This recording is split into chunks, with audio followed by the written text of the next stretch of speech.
Minneapolis, his team unable to deliver a knockdown punch in Game 3 and again for the first 24 minutes of Monday's Game 4 at Target Center. Houston superstar James Harden delivered a statement in a 119-100 victory on his way to likely collecting the NBA's regular season MVP award this summer. "Enough's enough." Harden sent the Rockets home to Houston leading this best-of-7 series 3-1 after a stunning third-quarter blitz that approached the historic all. They can win the series Wednesday in Game 5 at Toyota Center. Leading by just 1 point at halftime, the Rockets scored 50 points in that third quarter alone, one shy of the NBA's all-time playoff record for a quarter. And Harden scored 22 of them to send reeling a Wolves team that had defended with such effort in the first half. He finished by scoring 36 points on 12 for 26 shooting after he missed his first 7 shots Monday.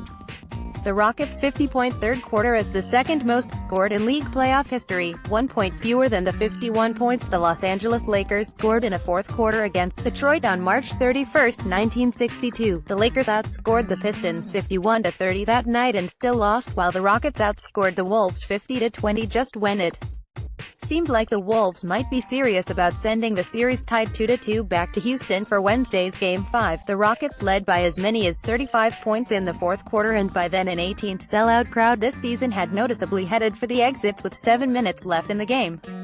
Some of those who remained stood and applauded as they quite possibly said goodbye to their team for the season. The teams matched each other in three-pointers made, 15, in a Game 3 that the Wolves won 121-105, but the Rockets outdid them there, 16-8 on Monday. The Rockets led by a mere point at halftime, by which time Harden had made just 4 of his first 14 shots from the field, including 2 of 7 three-pointers. He missed his first 7 shots of the game, then flipped it after halftime and made 7 of his first 12 shots in the third quarter. He also scored 16 of the Rockets' points in that telling 27-5 run and did it in a variety of ways, from his famed step-back 3 to driving banked shots and free throws. Until Monday, Wolves coach Tom Thibodeau suggested his team only played one bad quarter, the second in Game 2, in the series' first 3 games. Now they have played 2. Before Monday's game, Rockets coach Mike D'Antoni acknowledged his Rockets hadn't played a full game befitting a 65-victory team in weeks and acknowledged they were missing shots in this series they normally make.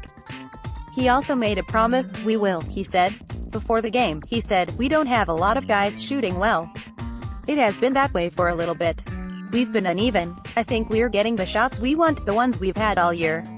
We'll make them. Don't worry about shots. They come and go. We'll take a bunch of threes and do what we do." They did. Wolves all-star center Karl-Anthony Towns led his team with 22 points and 15 rebounds despite foul trouble at game's beginning. Towns drew 2 early personal fouls, including an offensive one for swiping away a Rockets defender's arm as he rose for a dunk, in the first 3 minutes and was quickly replaced by backup Gorgui Dieng. Wolves starting point guard Jeff Teague went to the locker room with 5.5 minutes left in the first quarter holding his hand, and returned to the bench and then to the game to start the second quarter with what the team called a jammed finger.